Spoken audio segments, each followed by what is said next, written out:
was born into a wealthy Brazilian family. He raced in 161 Grand Prix over 10 years. He was fantastically fast, fantastically good and tough. And he took 65 pole positions, winning a massive 41 of them.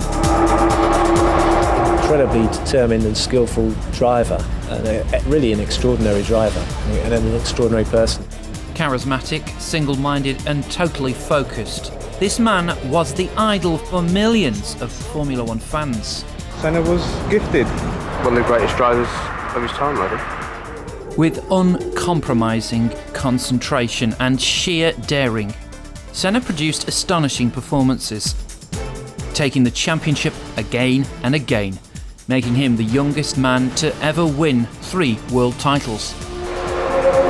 And to so many fans and colleagues, he is remembered as one of the greatest Formula One champions of all time. He gave us his total commitment and we gave him ours. He loved his motor racing and he shared this passion with every one of our employees here at Didcot.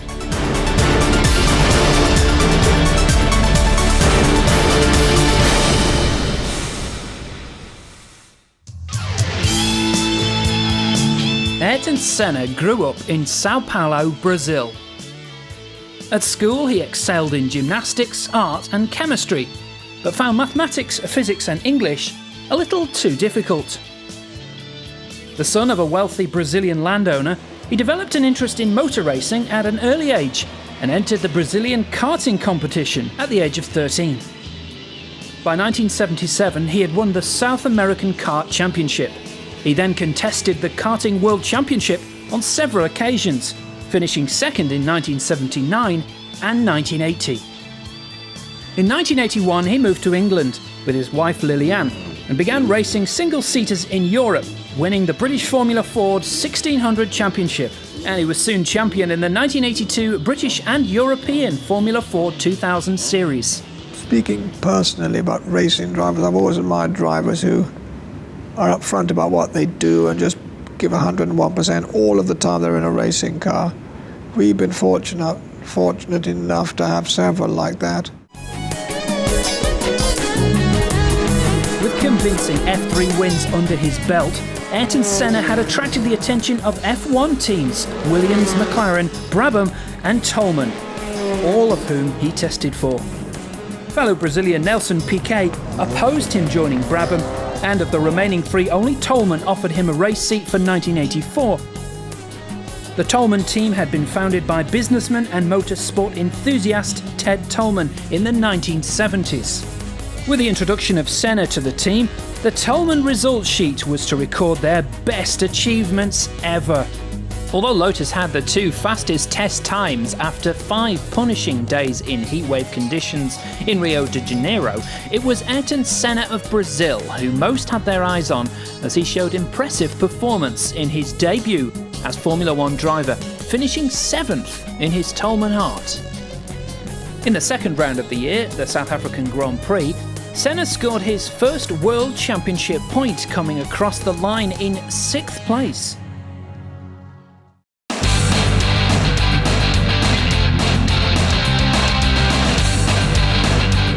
A few weeks later, his performance in the 1984 Monaco Grand Prix brought him further attention. From 13th on the grid, he made fast progress through the rain-soaked streets of Monte Carlo. By lap 19, he had passed Niki Lauda for 2nd place and then began to catch race leader Alain Prost. To the disappointment of the crowd who could see a grand fight unfolding, the race was stopped on lap 31 for safety reasons. Senna went on to take 2 more podiums that year, 3rd at the British and Portuguese Grand Prix. By the time the Italian Grand Prix had rolled around, Senna made a decision to move to a more competitive team and signed with Lotus for the 1985 season. As he was still legally bound to them, Toleman suspended him from the Italian GP and his place was taken by Stefan Johansson.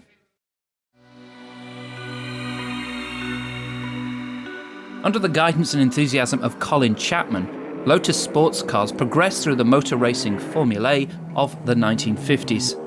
In the 60s, Chapman's Lotus revolutionised the premier motorsport, Formula One. Their small, lightweight, mid-engine vehicles gave away much in terms of power, but superior handling meant their competing cars often beat the all-conquering front-engine Ferraris and Maseratis. They had Jimmy Clark to start with, who was one of the greatest ever, and he, together with Colin Chapman, were a wonderful team, and they went to Indianapolis and they won, world championships and goodness knows what else. Then, of course, Emerson Fittipaldi and the Mario Andretti. I mean, a lot of people have been there and done tremendous things with it.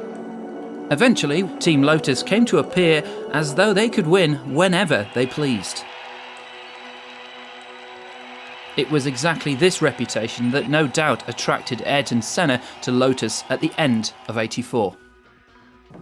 As testing began at Imola for the first round in Rio, Senna was out on the track with team partner Italy's Elio De Angelis, putting the new Lotus 97T through its paces. The 97T was designed for the 1985 Formula One season by French engineer Gérard Ducarouge and powered by a 1500cc Renault turbocharged engine. Simple in design, the 97T proved robustly powerful and featured another innovative piece of Lotus design, an early form of aerodynamic barge boards. Even though all eyes for the first race may have been on the new red and white cars of the McLaren team, driven by defending world champion Niki Lauda and Alain Prost, Senna promised to be not far from the action in this his first race for Lotus.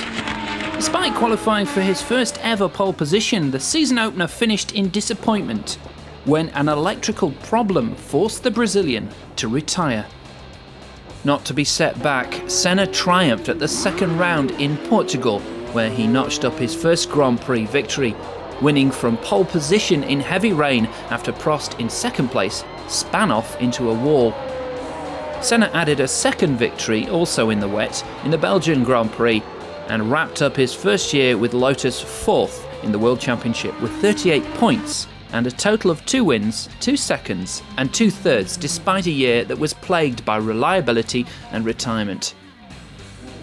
During '85, Senna's working relationship with De Angelis had grown sour, with both drivers demanding top driver status, and it may well have been the reason that Lotus was on the lookout for new talent.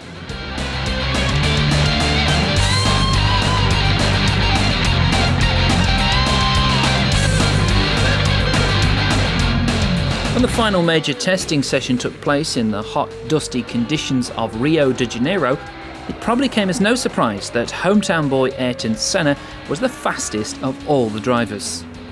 Driving his new Lotus Renault 98T, Senna was the unofficial track record holder, clocking an impressive lap time of 1 minute 26.39 seconds at the end of a week in which times became progressively faster. Renault had unveiled their new engine technology, which they claimed was the biggest breakthrough for 30 years. The change centred around a new concept in valve return, allowing the engine to turn at much higher revolutions. The new Lotus proved to be more reliable than its forerunner, and the '86 season got underway on a high for Senna, who finished second to Piquet at their home event in Brazil. He then took the World Championship lead for the first time in his career after winning the Spanish GP at Jerez, in which he beat Mansell's Williams Honda by 0.014 seconds, one of the closest finishes in Formula One history. Senna's championship lead did not last long after he suffered several retirements due to mechanical failures. The chase for the title became a fight between Prost's McLaren and the Williams-Honda duo for Piquet and Mansell. Senna took his second victory of the year at the United States GP at Detroit and finished the season in fourth place again with 55 points, 8 pole positions and 6 podium finishes. Early in 1987, it was clear that Lotus and Senna were serious about capturing the coming year's World Championship. Lotus now had the same powerful Honda engines as Williams after Renault decided to step out of the sport. With the addition of Senna's new teammate Satoru Nakajima, Lotus had put together a team that was capable as well as technically experienced. The change of engine was a condition imposed on Lotus by the Brazilian champion to keep him in the team, After a slow start, Senna won 2 races in a row, the prestigious Monaco GP, which was to be the first of a record-breaking series of 6 victories at the Principality, and the United States GP at Detroit for the 2nd year in a row, once again taking the World Championship lead. After a spin due to a faulty clutch in the 3rd to last round in Mexico, Senna was out of the championship hunt, leaving Piquet and Mansell to fight it out for the last 2 races. Mansell badly injured his back in a heavy accident while practicing for the 1987 Japanese Grand Prix at Suzuka, effectively handing the 1987 World Championship to Piquet, since he would miss the last 2 races of the year. This meant that Senna still had a chance to finish as runner-up in the standings if he finished at least 3rd in the 2 remaining races in Japan and Australia. He finished 2nd in both events, but at the Australian Grand Prix, post-race scrutineering found the brake ducts of his Lotus Honda to be wider than permitted by the rules, and he was disqualified, bringing his last and most successful season with Lotus to a sour end. After the disqualification, he was classified 3rd in the final standings, with 57 points, 1 pole position and 6 podium finishes, with 4 seconds and 2 thirds.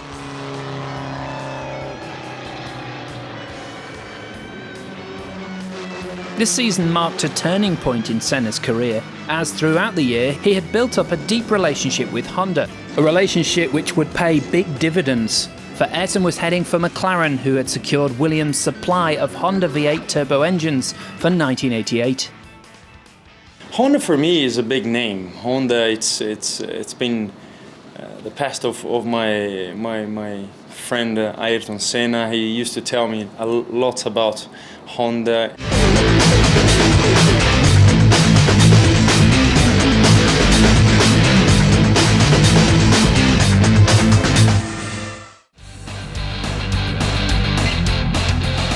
In 1988, thanks to the relationship he had built up with Honda throughout the 1987 season with Lotus, and with the approval of McLaren's #1 driver and then double world champion Alain Prost, Senna joined the McLaren team.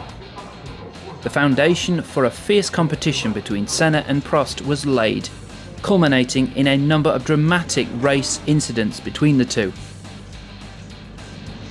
Bruce McLaren had learnt his skills at Cooper.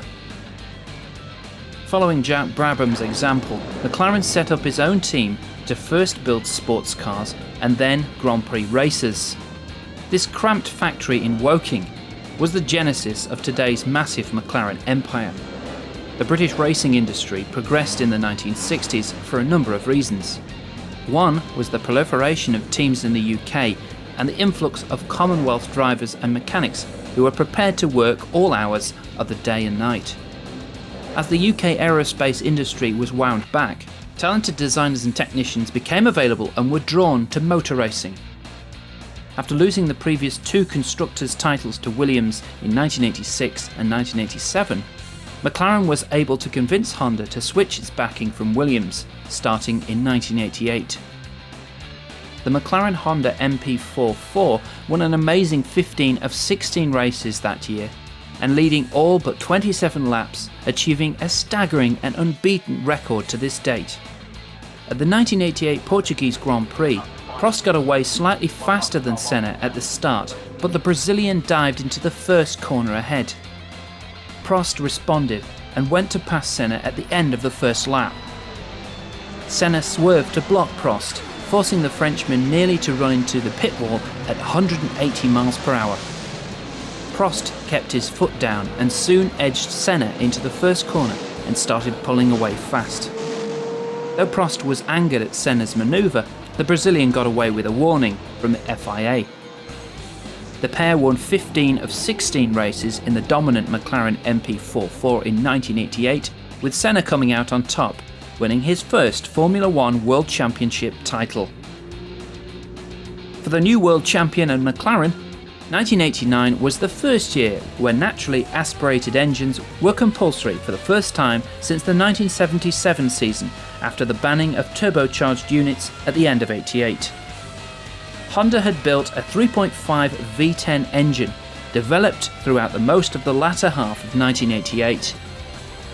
When the MP45 was unveiled for a pre-season testing, it was instantly on the pace, as well as reliable, and looked like a car to beat in the new season, which allowed McLaren to take 10 victories during the season, a total of 6 wins for Ayrton Senna and 4 for Prost. This was at a time when the relationship between the two men was at breaking point, so their rivalry pushed the development of the car far ahead of the other teams as they tried to outdo each other. Although Senna had more wins, he also had a string of retirements, many more than Prost, mostly down to engine failures while leading, which cost him vital points. However, Senna and Prost combined points total meant McLaren easily won a second straight Constructors' Championship. The rivalry between Senna and Prost intensified into battles on the track and a psychological war off it. By October, Alain Prost was confirmed as 1989 World Formula One Motor Racing Champion when Ayrton Senna's disqualification from the Japanese Grand Prix was confirmed. At Suzuka, a race he had to win to stay in the running for the world title, Senna was involved in an accident with race leader Prost. Senna had attempted an inside pass when Prost turned into the corner and cut him off, with the two McLarens finishing up with their wheels interlocked in a Suzuka chicane escape road. Senna was also fined $100,000 and given a 6 months temporary suspension of his super license for dangerous driving. The severe punishments were announced at a news conference by International Automobile Federation Director Jacques Sarraute. Jean-Marie Balestre, president of the International Motorsports Federation, which control the Formula One circuit, told the same news conference the Brazilian had received his heavy penalties for dangerous driving. Balestre had harsh words too for McLaren manager Ron Dennis, who called a news conference in London to reveal a FISA report which had been presented to the appeal tribunal, calling for heavier penalties on Senna. He accused Dennis of trying to prejudice the appeal by threatening to take the matter to a French civil court if Senna's disqualification was upheld.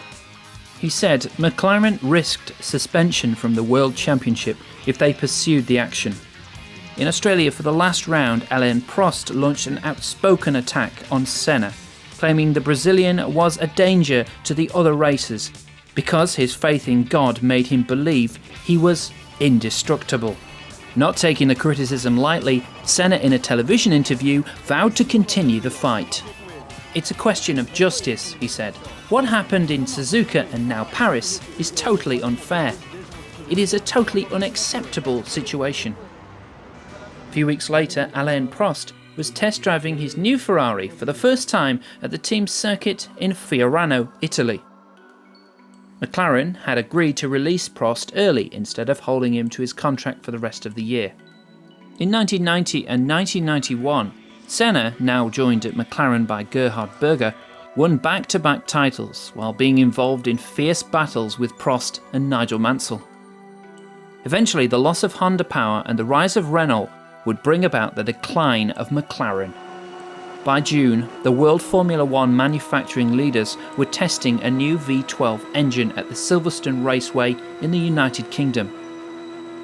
McLaren hoped that the engine would give them further dominance on the F1 circuit. Later in the year, after a controversial tussle with Prost on the first corner at Suzuka, both drivers were removed from the race, and as a consequence, Senna won the 1990 World Championship. Knowing that the 1991 Formula One season was likely to be the toughest of his career, the reigning world champion was showing signs of tension.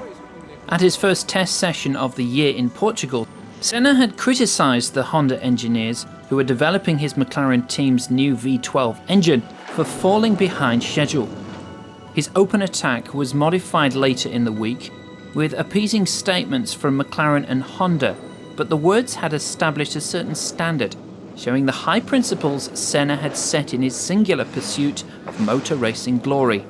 Senna's chances of an easy third title had dimmed over the winter due to McLaren Honda's inability to meet his technical requirements, the rapid improvements of rival teams, and a series of changes to the championship scoring system itself. By the middle of the year, despite having a good start to the season with 4 wins, Senna and his Formula One teammate Gerhard Berger both believed that the McLaren cars were uncompetitive against the Williams-Renault team. By July, having not seen the checkered flag for 4 outings, the pair spoke at separate news conferences before Hockenheim. Senna said they would be trying out a new specification Honda V12 engine in preparation for the German Grand Prix. Senna agreed that the Williams cars clearly were ahead on all types of circuit. Senna insisted further that Honda set up their engine development program and demanded more improvements to the car before it was too late. These modifications enabled him to make a late season push by winning 3 races to secure the 1991 championship. There were some memorable moments, such as at the Spanish Grand Prix when Senna and Mansell went wheel to wheel with only centimetres to spare at over 320 kilometres per hour down the main straight, a race that Mansell eventually won.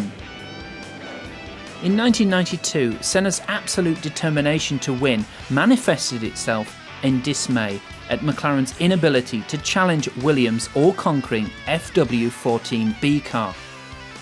McLaren's new car for the season had several shortcomings. There was delay in getting the new model running, consequently it debuted in the 4th race of the season.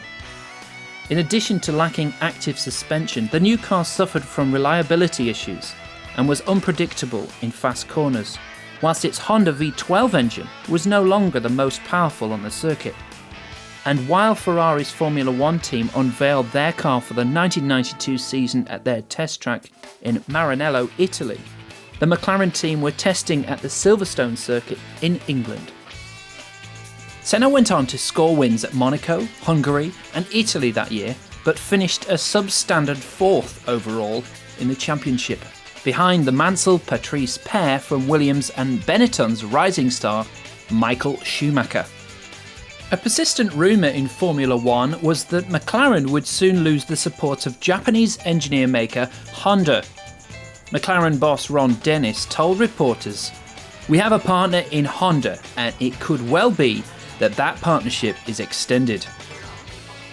A day later, to add to a disappointing season for the team and Senna, Honda, whose engines had powered McLaren and Williams to 6 successive Formula One championships, was pulling out of the sport from the end of 1992. Honda president Nobuhiko Kawamoto said that the decision, which had been expected, had not been forced on the company by slumping car sales. "We've decided to suspend Formula One racing activities after this season," Kawamoto told a news conference. "It is just a chance that our decision to pull out of F1 coincided with the business slump. We made our decision based on F1, he added, when asked if the decision was linked to falling sales in domestic and export markets. The Japanese manufacturer said that after an unbroken 10 seasons in the sport, they had achieved their original aims. Kawamoto added, however, that Honda was not turning its back forever on the sport. Honda first became involved in Formula One motor racing in 1964, but dropped out only to return again in 1983. 5 years later, they teamed up with McLaren. When Ayrton Senna met Honda's founder Soichiro Honda, he promised to build the #1 engine. Honda had won the Constructors' title 6 years in a row, while Ayrton Senna had won 3 World Championships. A company spokesman said Honda planned to invest more money in environmental issues. And to top off McLaren's run of bad news, their senior driver, Ayrton Senna, was reported to be considering moving to a new stable. Ron Dennis hoped that he would decide to stay at McLaren. "I totally accept if he feels that he is in a position to win races in a Williams next year over and above driving McLaren. I completely accept it." As 1992 was drawing to an end, Team McLaren were not only on the lookout for a new engine, but were well aware that their star driver was shopping around for a more competitive drive. What's more, with the introduction of rookie driver Michael Andretti to the team in December, the McLaren team was on the verge of entering 1993 with a complete new lineup.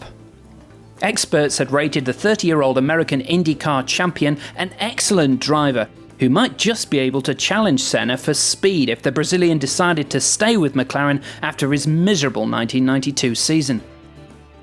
I certainly think he's one of the best, if not the all-time best driver, but that's all a hypothetical question. But he was fantastically fast, fantastically good and tough.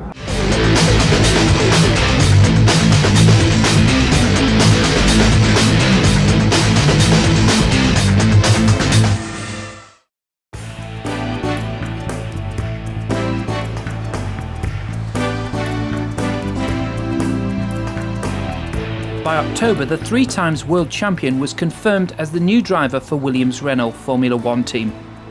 The widely expected announcement was made by team boss Frank Williams at a press conference at the Williams team headquarters in Didcot, UK. Williams said he now had the strongest driver pairing in Formula One and was confident for the coming season. He said Senna had signed a 2-year contract but would not discuss financial details. And I'm really happy and I'm really looking forward to drive for Williams, drive alongside Damon. The Brazilian, who was not at the press conference, was to replace new world champion Alain Prost, who was set to retire at the end of the season and would join British driver Damon Hill, currently second in the World Championship. Hill told journalists he was relieved to be with the team again for the coming year. Though he had mixed emotions to be racing with Senna, whom he described as fiercely competitive, but regarded it as the ultimate challenge. Senna, who at this stage was winner of 39 Grand Prix and World Championships in 1988, 1990 and 1991, was back where he started, having had his first experience of a Formula One car in 1983 in a Williams Ford on the test track. With 2 rounds of the 93 season yet to run, Senna concluded his McLaren career with wins in both Japan and Australia, finishing second overall in the World Championship.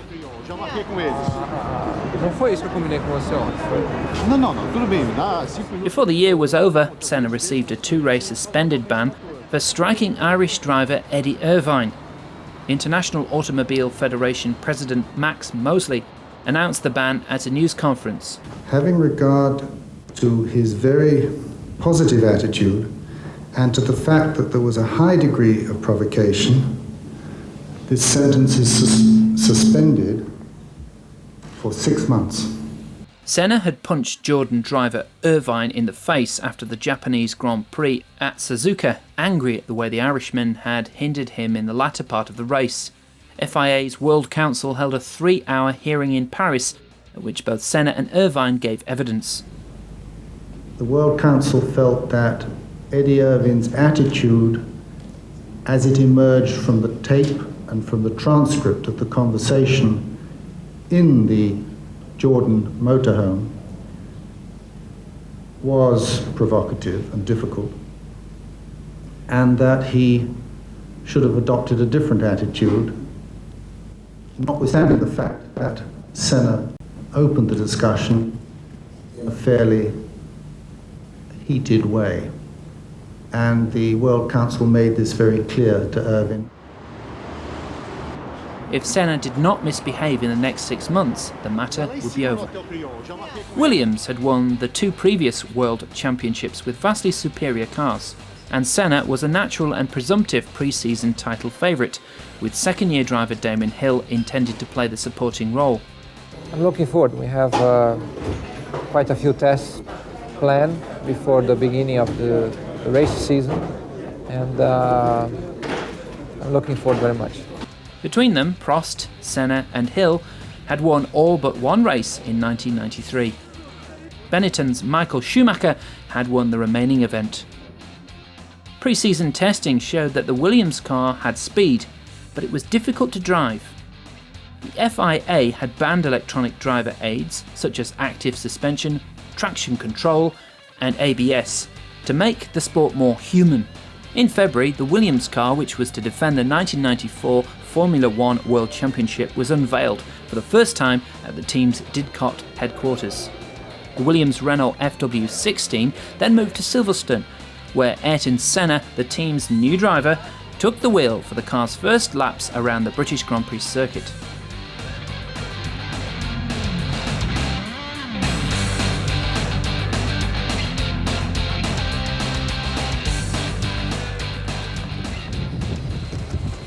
It's a rather soft clutch pedal. Like not a clear stop, like a spongy. Like if I'm overstretching it. You understand? The FW16 was the latest car from the Williams design team of Patrick Head and Adrian Newley. It had undergone a completely fresh approach, starting in the wind tunnel and continuing through with a mechanical package.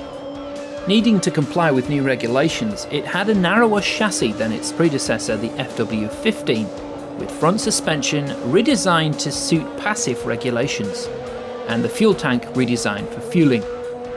The rear suspension was much lower, which allowed a much lower rear bodywork.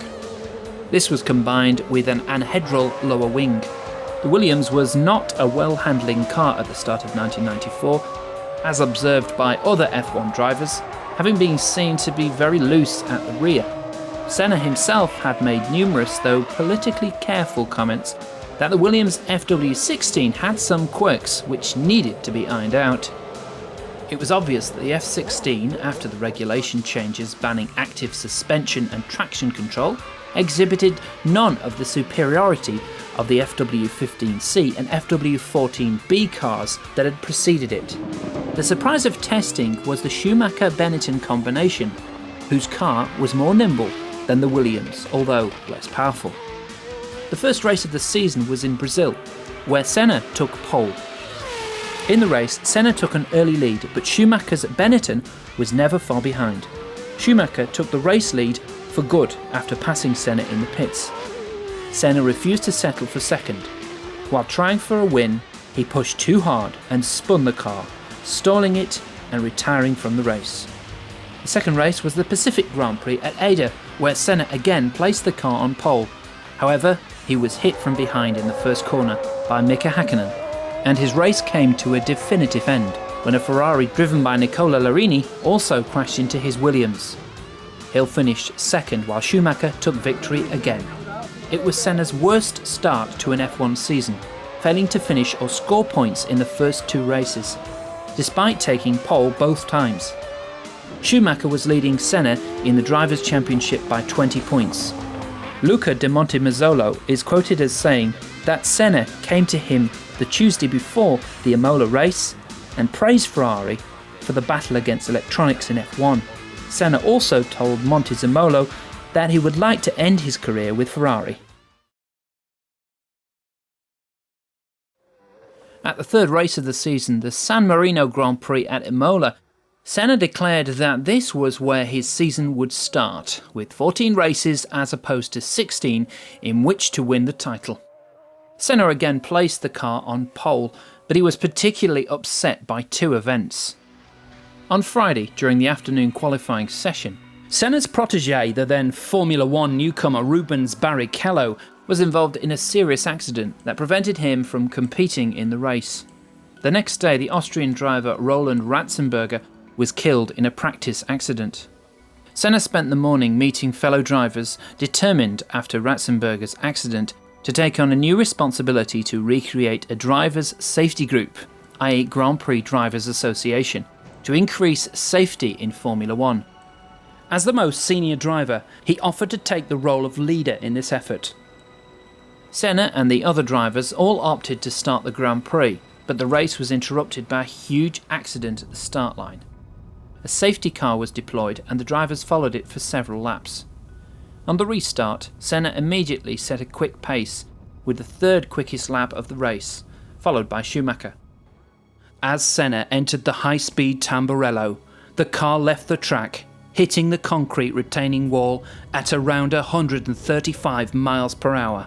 The race was stopped immediately, and the 34-year-old Brazilian was taken by helicopter to the Maggiore Hospital in Bologna. As track officials examined the wreckage of his racing car, they found a furled Austrian flag, a victory flag that he was going to raise in honour of Austrian Roland Ratzenberger, who had died on that track the day before. Some of the tracks that have been designed in the last 15 to 20 years have been designed, in fact, in my opinion, with far too high cornering speeds. And when a racing car, the dynamics of an accident at those speeds, at excess of 180 to 200 odd miles an hour, are very difficult to control and contain. Obviously, over the years, drivers have always voiced their concern over certain issues, and I think the points that Ayrton had made to Frank and to other people over the previous weeks and months will be considered very carefully as part of the inquiry as it unfolds over the coming days. Senna's death shocked the world, and in Brazil, where he is revered by thousands, President Itamar Franco decreed 3 days of mourning for the man who was the country's hero. Well, we just come from Brazil, and you only have to go to Brazil to realise the meaning of Ayrton Senna to the whole country. That he was a great hero for them, and also an extraordinary personality.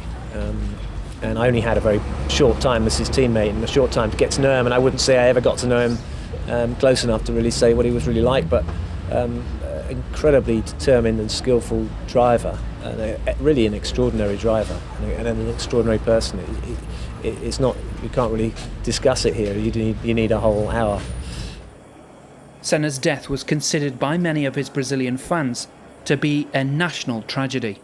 An estimated 1 million people lined the streets to give him their salute. Most of Formula One attended Senna's state funeral, notably among them his fierce rival Alain Prost, who was one of the pallbearers.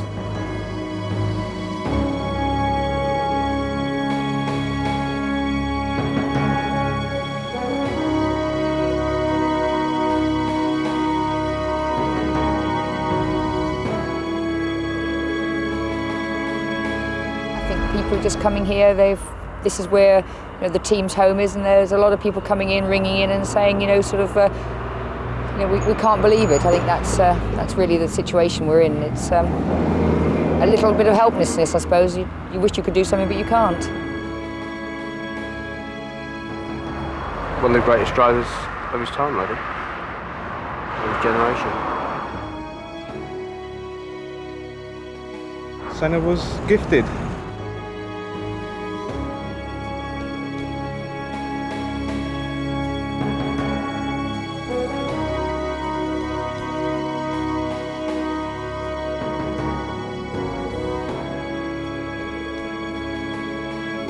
He gave us his total commitment, and we gave him ours. He loved his motor racing, and he shared this passion with every one of our employees here at Didcot. By the loss of probably the greatest racing driver of all time, certainly the greatest of his generation, it gets to the point where it's very difficult to understand what has happened or the effect that is going to have on the whole of motorsport. A testament to the adulation he inspired among fans worldwide was the scene at the Tokyo headquarters of Honda, where the McLaren cars were typically displayed after each race. Upon his death, so many floral tributes were received that it overwhelmed the large exhibit lobby. This in spite of the fact Senna no longer drove for McLaren, and that McLaren in the preceding seasons did not utilise Honda power. Senna had a special relationship with company founder Soichiro Honda and was beloved in Japan, where he achieved a near mythic status. In his home country of Brazil, the main freeway from the international airport to Sao Paulo and a tunnel along route to the heart of the city is named in his honour. Senna is buried at the Morumbi Cemetery in his hometown of Sao Paulo. For us, he was not just an idol, he was much more than this. You would look at him and you could see that he carried something very strong inside himself.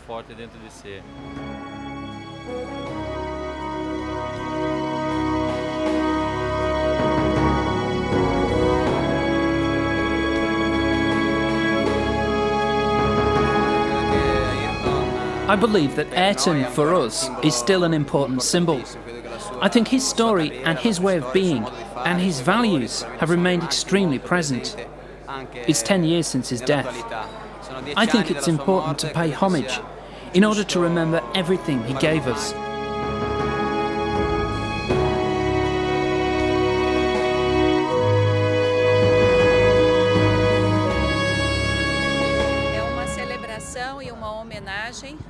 This is a celebration and a tribute to someone who is more than a Formula One champion.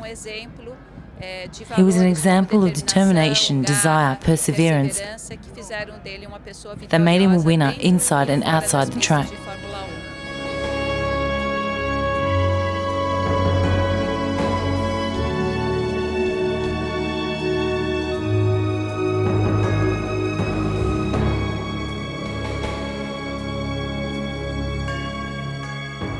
For the next race at Monaco, the FIA decided to leave empty the first two grid positions and painted them with the colours of the Brazilian and the Austrian flag to honour Senna and Ratzenberger.